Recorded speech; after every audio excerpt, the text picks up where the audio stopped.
मैं मस्त हूँ। आज मैं आपको मॉक नंबर 51 और लैब अटेंडेंट का 7 अगस्त का थर्ड शिफ्ट का पेपर करा रहा हूँ। तो आइए पहला क्वेश्चन देखते हैं। पहला क्वेश्चन क्या बोल रहे हैं? Find the value of 36 minus 8 bracket में 2 5। मतलब देखिए आप, हमें क्वेश्चन दे रखा है क्या, 36 माइनस 8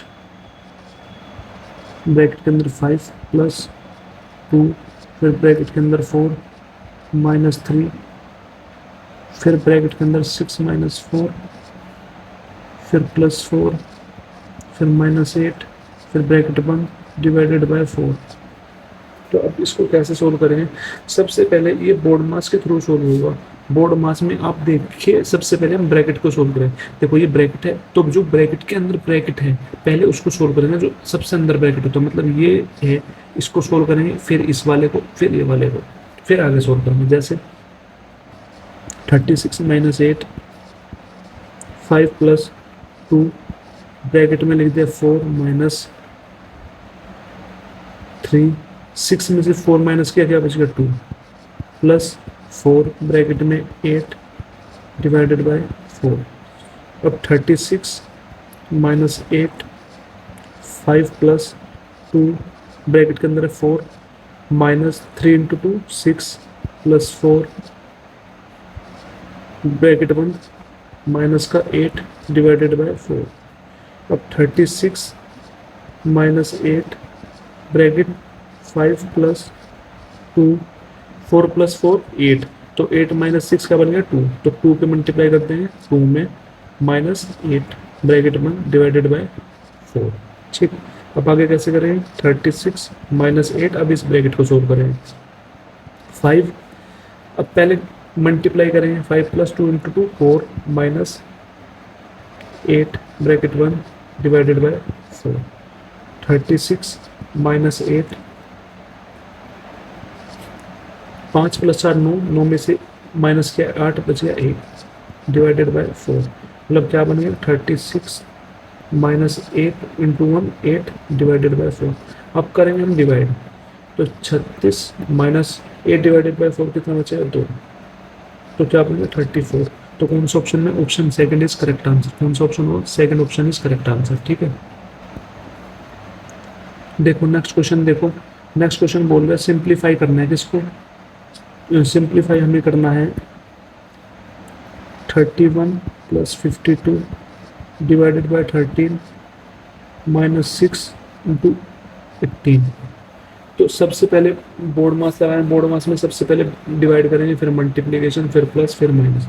31 प्लस 52 को डिवाइड करेंगे 13 से, कितना आएगा? 4 माइनस 6 इंटू 18। अब इसके बाद करेंगे मल्टीप्लाई, तो क्या बन जाएगा? 31 प्लस 4 माइनस 6 इंटू 18, क्या बन जाएगा? 6 इंटू 18 करेंगे, वो बन जाएगा, करके देख लो। 18 के मल्टीप्लाई 6 में, 6 8 48, 4 पर 6 × 6 10, कितना बन गया? 108। तो 31 में प्लस करेंगे 4, कितना बन गया? 35। तो 35 माइनस 108। अब इसको माइनस करेंगे, पर साइन कौन सा आएगा? माइनस का, क्योंकि बड़ा ये है तो माइनस का साइन है। 35 में से 108 माइनस करेंगे, कितना आ जाएगा? 73। तो minus 73 answer, option second is correct answer. ठीक है, थर्ड क्वेश्चन देखो। थर्ड क्वेश्चन बोल रहा है दो संख्याओं का योग 85 है। मतलब दो संख्या, मतलब एक संख्या मान लो x, दूसरी संख्या मान लो y, तो दोनों का जोड़ कितना दे रखा है? 85। मतलब x प्लस वाई कितना दे रखा है? 85। फिर इसने बोला है उनका अंतर उन संख्याओं के योग का 1/17 है। मतलब उनका उनका अंतर, मतलब उन नंबर का अंतर, मतलब x और y का अंतर क्या है? उनका अंतर उन संख्याओं के योग का 1/17 है।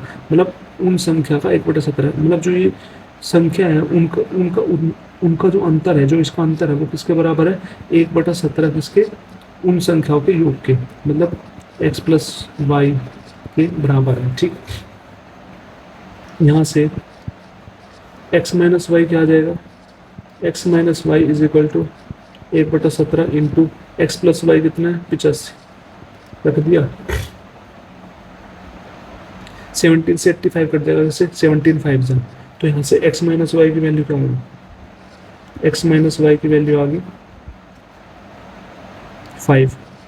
ठीक है, तो हमें x प्लस वाई की वैल्यू 85 पता है, x माइनस वाई की वैल्यू 5 पता है। तो यहाँ से हम क्या करेंगे, क्वेश्चन में निकालना है दोनों संख्या को लघुत्तम समापवर्ती निकालना है, मतलब एलसीएम निकालना है। तो हमें दोनों संख्या पता होनी चाहिए पहले तो दोनों संख्या निकालने के लिए क्या करेंगे, ये वाली इक्वेशन और दोनों इक्वेशन को जोड़ देंगे। तो x प्लस वाई 85 को इसमें जोड़ दो, तो x plus Y equal to 85, तो दोनों को जोड़ दिया।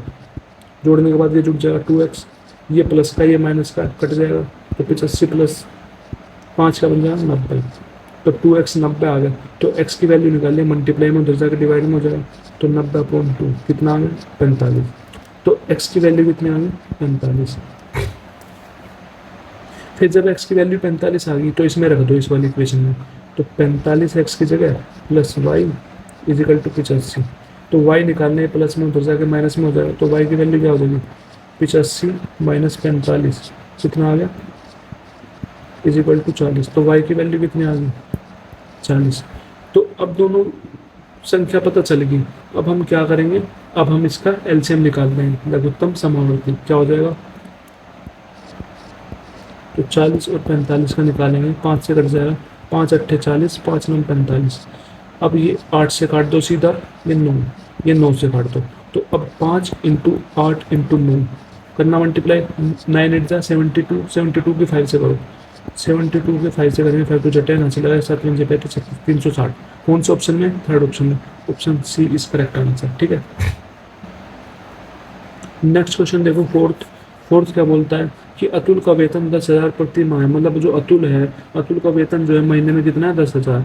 वह 6,000 मकान के किराए पर, 2,000 बिल पर खर्च करता है, मतलब वह 6,000 तो खर्च कर देता है मकान के किराए पर और 2,000 बिल पर खर्च कर देता है, तथा शेष धनराशि की मासिक बचत करता है, और जो बची हुई राशि है वो महीने की बचत करता है। ठीक है, यदि उसने अपने जन्मदिन वाले महीने में जन्मदिन बनाने के लिए अपनी पूरी मासिक बचत खर्च कर दी, मतलब जिस महीने में उसका जन्मदिन है उस महीने में उसने एक महीने में बचत की थी वो खर्च कर दी, तो एक वर्ष में उसकी बचत ज्ञात कीजिए। तो हमें बताना है कि उसके एक वर्ष में कितनी बचत होगी। अब देख,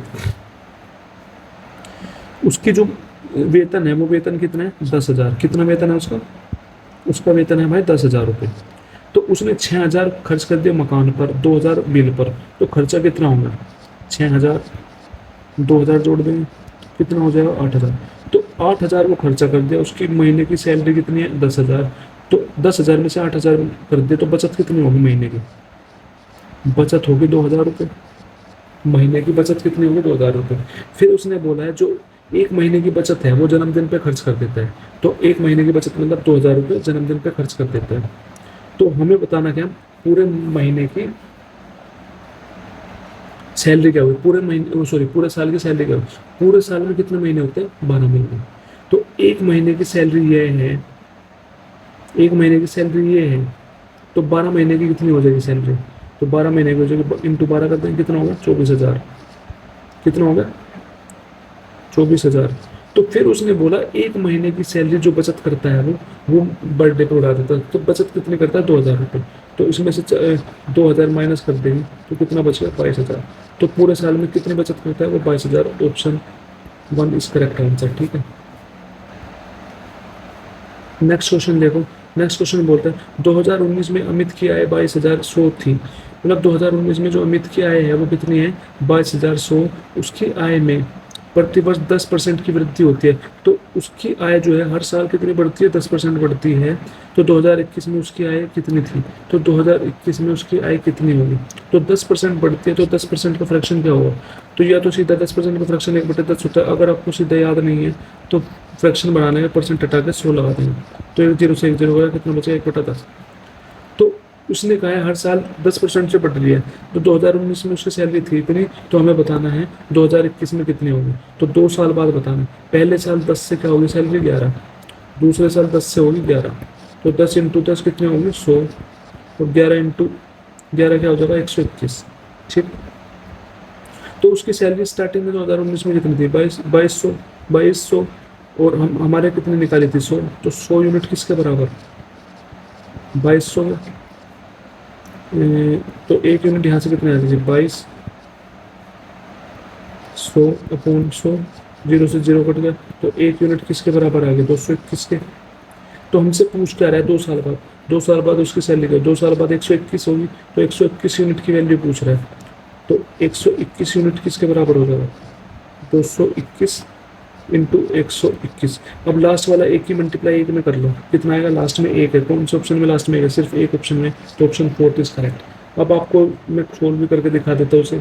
221 की मल्टीप्लाई कर लो 121 में, 1 1 जा 1, 1 2 जा 2, 1 2 जा 2, 2 1 जा 2, 2 2 जा 4, 2 2 जा 4, बच गया 1 1 जा 1, 1 2 जा 2, 1 2 जा 2, तो यहाँ पे क्या बन जाएगा फिर 1 4 4 2 6 7 6 2, ऑप्शन 4 इज करेक्ट। ठीक है,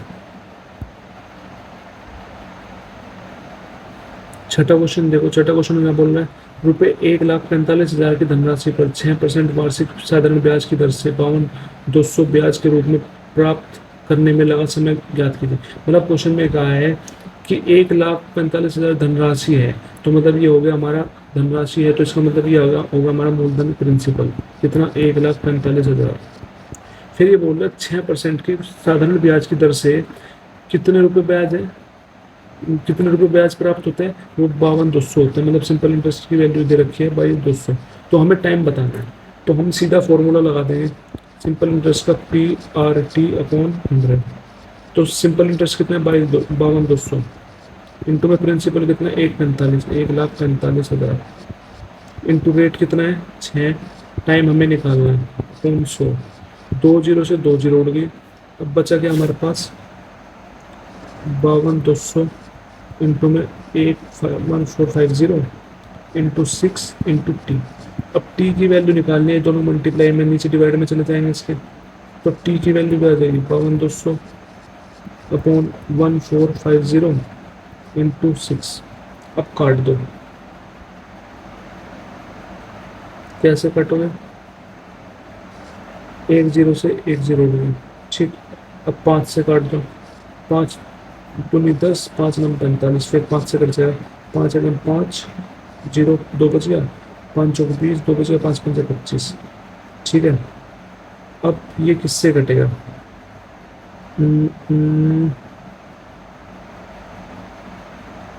ये किससे कट सकता है, अब 3 से काट कर देख लो, 3 3 9, 3 चौक 12, नहीं कटेगा 3 से।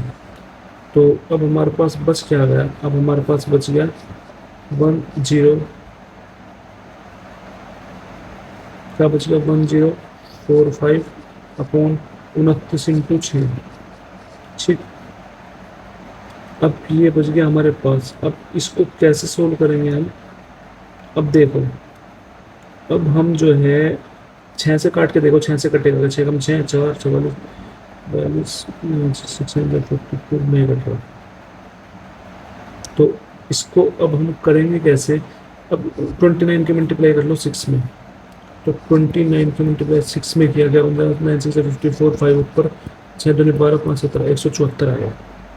तो हमारे पास क्या बन गया, हमारे पास बन गया 1045 अपॉन 174।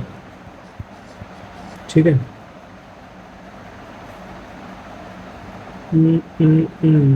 शायद हमने कुछ गलत किया है। अब 24 नहीं, देखते हैं एक बार से डिवाइड करके देखते हैं। अगर मैं 174 की डिवाइड करना है, अब इसको डिवाइड करो, किसके पास आएगा लगभग, ये मैं मान के चल रहा हूँ 7 के पास आएगा, क्योंकि 1000 करके देखो 7 चौक 28, हाथ लगे तो 7 7 49 51, हाथ लगे 5 7 7 5 12, ये तो ज़्यादा बैठ गया। अब 6 से करके देखो तो 174 को 6 से किया 6 चौक 24, हाथ लगे तो 6 7 42 44, हाथ लगे तो 6 1044, तो कितने पे कट रहा है, ये कट जाएगा 6 पे, 6 1 बच जाएगा, जीरो बढ़ा दो, जीरो बढ़े तो पॉइंट लग गया, जीरो लग गया, तो ये कटेगा कितने पे 6 पॉइंट समथिंग कुछ आएगा, और ऑप्शन में दे रखा 6, सिर्फ 6 वाला एक है, तो सीधा ये लगा दो ऑप्शन। ठीक है, 8वां क्वेश्चन देखो, 8वां क्वेश्चन क्या बोल रहा है, 8वां क्वेश्चन बोल रहा है कि एक माध्यम में पहले घंटे में बैक्टीरिया की संख्या 20% में वृद्धि हुई, मतलब एक माध्यम में पहले घंटे में जो बैक्टीरिया की संख्या वो 20% की वृद्धि हुई। फिर दूसरे घंटे में 10% की कमी हुई। फिर दूसरे घंटे में कितने की कमी होगी? 10% की कमी हो गई। और तीसरे घंटे में 30% की वृद्धि हुई। फिर तीसरे घंटे में कितनी वृद्धि हुई? 30% की वृद्धि हुई। यदि बैक्टीरिया की मूल संख्या 12,000 थी, अगर स्टार्टिंग में जो बैक्टीरिया की संख्या थी वो 12,000 थी, तो शुरुआत से 3 घंटे बाद बैक्टीरिया की संख्या 3 घंटे बाद कितनी हो जाएगी वो बताना। पहले तो फ्रैक्शन निकालो, 20% का फ्रैक्शन क्या होता है? तो 20% का फ्रैक्शन होता है 1/5। अगर आपको याद नहीं है तो परसेंट घटाने के लिए 100 लगा दे, अब 20 से कट जाएगा, 20 पंजे 100।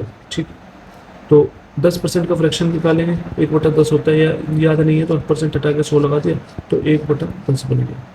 और 30% का फ्रैक्शन क्या होता है? 3/10। नहीं पता तो 30 हो गया, परसेंट हटाने के लिए 100 लगा दिया, तो 1 0 से 1 0 3/10। इसने कहा है पहले घंटे में बैक्टीरिया की संख्या 20% बढ़ गई। 20% का फ्रैक्शन होता है 1/5, मतलब 5 से कितनी होगी? 6 हो गई। फिर इसने बोला है कि दूसरे घंटे में 10% की कमी होगी। 10% का मतलब 1/10, मतलब 10 से 9 हो गई। फिर तीसरे घंटे में 30% की वृद्धि हुई। 30% की फ्रैक्शन होती है 3/10, मतलब 10 से कितनी होगी? वृद्धि होगी 13। ठीक, 10 से कितनी होगी? 13 हो गई। देखो, अब मल्टीप्लाई करेंगे, 5 इंटू 10 इंटू 10 कितना बन जाएगा? 500। अब 6 9 जाए 54, 54 बन गया। क्या बन गया? 54। तो 54 की मल्टीप्लाई किसमें करेंगे? 13 में। तो करना मल्टीप्लाई, 4 3 12, हंसी लगा 1, 5 3 15 16। तो यहाँ से बन गया 5 और 4, 4 उतार ले, फिर 5 उतार ले, 2 6 4 10, हंसी लगाए 5 6 7, 702। कितना बन गया? 702। ठीक है, कितना बन गया? 702। तो इसमें जो है क्या बता रखा है? मूल बैक्टीरिया की मूल संख्या कितनी थी? 12,000, और हमने कितने निकाली मूल संख्या? 500। तो 500 यूनिट किसके बराबर? 12,000 के। तो 1 यूनिट की वैल्यू क्या आ जाएगी? 12,000 अपॉन 500। क्या होगा? 2 0 से 2 0 कट गया, 5 से कट गया, 5 दूनी 10, 2 बच गया, 5 चौक 20। ठीक, कितना आ गया? 24। तो 1 यूनिट की वैल्यू कितनी आ गई? 1 यूनिट की वैल्यू आ गई 24। तो इसने पूछा 3 साल बाद कितनी हो जाएगी, तो 702 यूनिट की वैल्यू पूछ रहा है। तो 702 यूनिट की वैल्यू आ जाएगी 702 इंटू 24। तो लास्ट वाला मल्टीप्लाई करके देंगे, 4 दूनी 8, लास्ट में जिसका 8 है वो आंसर है। तो कौन सा है? Option third. तो option third is correct answer. ठीक है, 9th क्वेश्चन देखते हैं। 9th क्वेश्चन क्या बोल रहा है? 9th क्वेश्चन बोल रहा है मेरे को कि फर्नीचर की 3 वस्तुओं की औसत मूल्य 5,095 है। मतलब जो फर्नीचर है कि 3 वस्तु है, फर्नीचर की 3 वस्तु है जिनका औसत मूल्य दे रखा है 5,095, तो उनका जो रेशियो दे रखा है, उनका जो मूल्य के अनुपात दे रखा है 3:5 दे रखा है। तो सबसे सस्ती वैल्यू का मूल्य बताना, मतलब 3 यूनिट की वैल्यू बतानी। तो जैसे हमें औसत से हटाएंगे, तो औसत से हटा के क्या बन जाए? 3 को 3x लिख सकते हैं, 5 को 5x, 7 को 7x। तो इसने कहा तीनों का औसत दे रखा है कितना? 5,095। तो औसत निकाल दो, 3x plus 5x plus 7x upon 3 is equal to 5,095। तो इस चीज़ को उधर ले जाओ, तो 7 5 12 3 15, तो 15x की वैल्यू कितनी आ गई? 5,095 इंटू 3। तो मल्टीप्लाई करना 5,095 की 3 में, 3 पंजे 15, हाथ लगा 9 3 27 28, 8 0 2 हाथ लगा, तो 2 का 2 उतर जाएगा क्योंकि 0 है यहाँ पे। 5 3 15, कितना बन गया? हमारे पास 15x की वैल्यू आ गई कितनी? 15x की वैल्यू आ गई 15285। तो यहाँ से x की वैल्यू क्या आ जाएगी? मल्टीप्लाई में उधर जाकर डिवाइड में हो जाएगा, तो पॉइंट 15 काट दो, ये लिख दो यहाँ पे 15285 पॉइंट 15, 5 से काट लो, 5 3 15, 5 3 15, 150, 5 3 15, सीधा 30 से काट लो, 5 से 150, 2 बच गया 28। तो 5 पंजे 25, 3 बच गया 35, 5 7 35। कितना बन गया हमारे पास? अब 3 से काट के देख लो, 3 से कट जाए, 3 एकम 3, 0 उतर जाए, 3 एकम 3, 2 बचा, 3 एकम 27। तो यहाँ से 1 यूनिट की वैल्यू क्या आ गई? हमारे पास जो है 1 यूनिट की वैल्यू आ गई 3057। तो हमसे क्या पूछा है? मतलब x की वैल्यू आ गई या 1 यूनिट की वैल्यू आ गई इतनी। तो हमसे क्या पूछा है? हमसे पूछे सबसे सस्ती क्या? 3x। तो 3 यूनिट की वैल्यू पूछ रहा है, तो 3 यूनिट कितना हो जाएगा? 3057 इंटू 3। लास्ट की मल्टीप्लाई कर दे 7 21, लास्ट में 1 जिसमें वो आंसर है। 3 का ही पूछ रहा है ना ये, 3 3057 ही है ना, 3057। सुन जा गलत किया है कहीं ना कहीं। 3057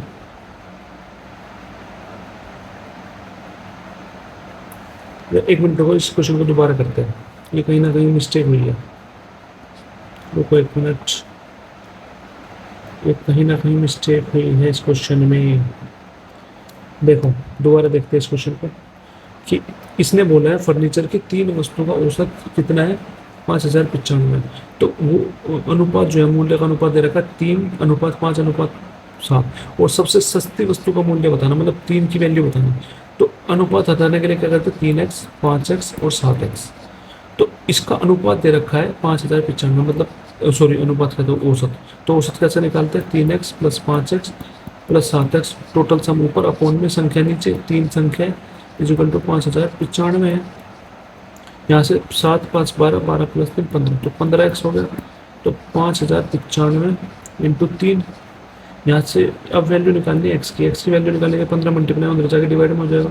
तो X equal to 5095 into 3 upon 15, 3 से कट जाएगा, 3 पंजे 15, यहाँ से 5 से काट दो, 5 एकम 5 0, 5 एकम 5 4 बचे, कितना आ गया 1101।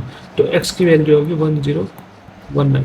तो हमें किसकी चाहिए वैल्यू, सबसे सस्ती की, सबसे छोटी का 3x। तो x की वैल्यू इतनी है, तो 3x की क्या हो जाएगी, 3 मल्टीप्लाई कर तो 1019 में 3, तो 3 की मल्टीप्लाई 9 में 27, लास्ट में कितना है 7। कौन से ऑप्शन में, एक ऑप्शन में, तो ऑप्शन 1 इसका करेक्ट आंसर। ठीक है, अब 10वां क्वेश्चन देखो। 10वां क्वेश्चन क्या कहता है, 12,500 पर 2% वार्षिक दर से, मतलब 12,500 पर 2% वार्षिक दर से एक वर्ष में चक्रवृद्धि ब्याज ज्ञात कीजिए। मतलब हमें बताना है 2 वर्ष रेट पे 12,500 पर चक्रवृद्धि ब्याज बताना है 1 साल के लिए। मतलब ये मूलधन क्या दे रखा है, प्रिंसिपल वो दे रखा है 12,500। तो जबकि ब्याज अर्धवार्षिक रूप से संयोजित है। मतलब क्या है, ब्याज के अर्धवार्षिक रूप है, मतलब कंपाउंडेड हाफ ईयरली है।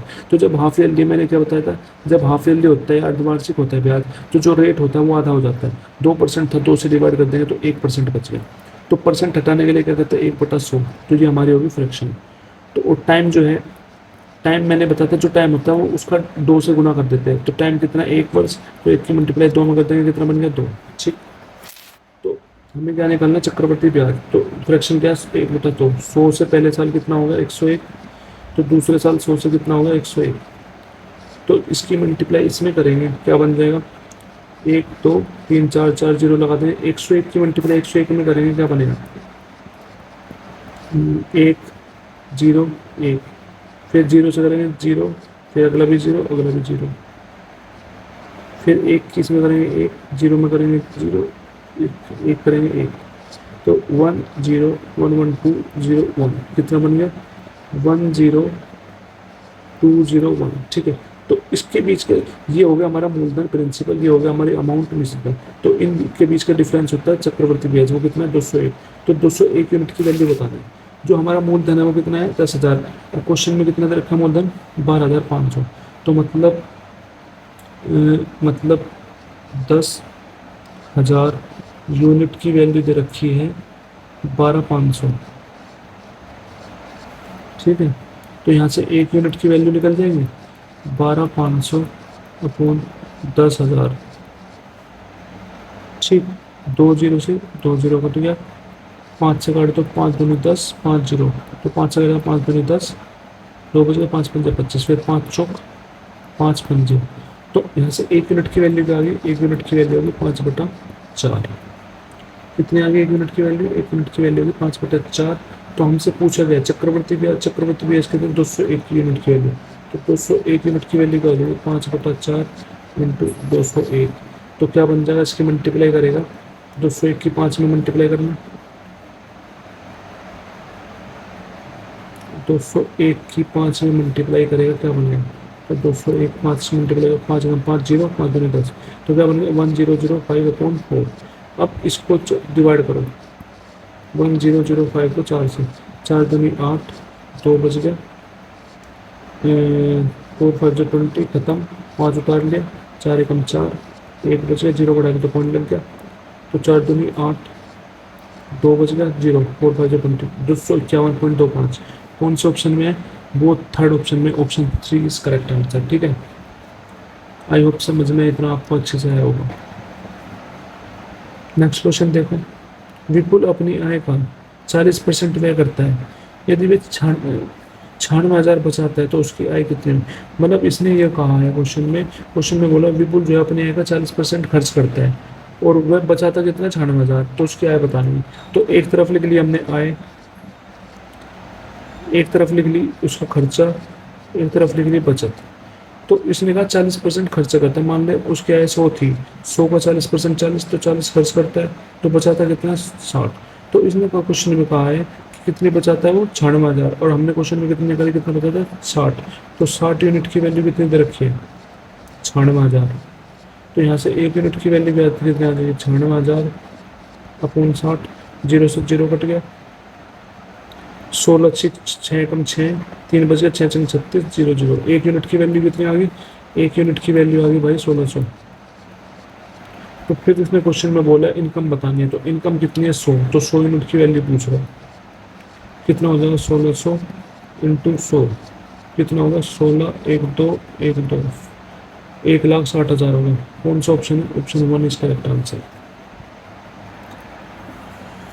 अब देखो मैं बताता हूँ 12वां क्वेश्चन में प्रथम 28 प्राकृत संख्याओं के वर्गों का औसत ज्ञात कीजिए। तो हमें क्या बताना है? प्रथम 28 प्राकृत संख्याओं के वर्गों का औसत बताना है। तो आपको पता है पहले n प्राकृत संख्याओं का हमें हमें निकालना गया प्रथम 28 प्राकृत संख्याओं के वर्गों का औसत ज्ञात करना है। तो आपको पता है औसत का फॉर्मूला क्या होता है? औसत का फॉर्मूला होता है टोटल सम ऊपर अपॉन में टोटल नंबर नीचे। तो सबसे पहले आपको पता है कि प्रथम n प्राकृत संख्या के वर्गों का सम निकालना है, तो उसका फॉर्मूला होता है n into N plus one, two N plus one, यहाँ लिख दो n into N plus one, 2n+1 upon 6। तो यहाँ पे n की वैल्यू कितनी? 28 है, तो रख दो 28 into 28 plus 1 29 into 28 into 2 56 plus 1 57 upon 6। ये हो गया हमारा सम। अब हम औसत निकालना है, तो औसत का फॉर्मूला क्या होता है?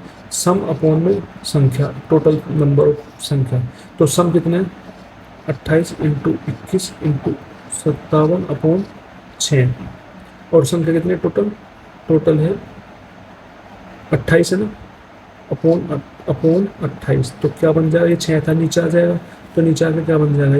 ये बन जाएगा हमारे पास 28 इंटू 21 इंटू 57 अपॉन 6 इंटू 28। तो 28 से 28 कट गया, 3 दूनी 6, 3 सत्ते 21। अब 57 इंटू 7 है, तो 57 की मल्टीप्लाई 7 में करना, क्या बनेगा? 57 की मल्टीप्लाई 7 में करें, 7 7 जो 49, 4 ऊपर, 7 5 35, 4 39, कितना बन गया? ये हमारा बन गया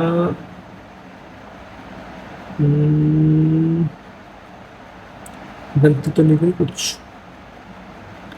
28, अरे यार मिस्टेक कर दी।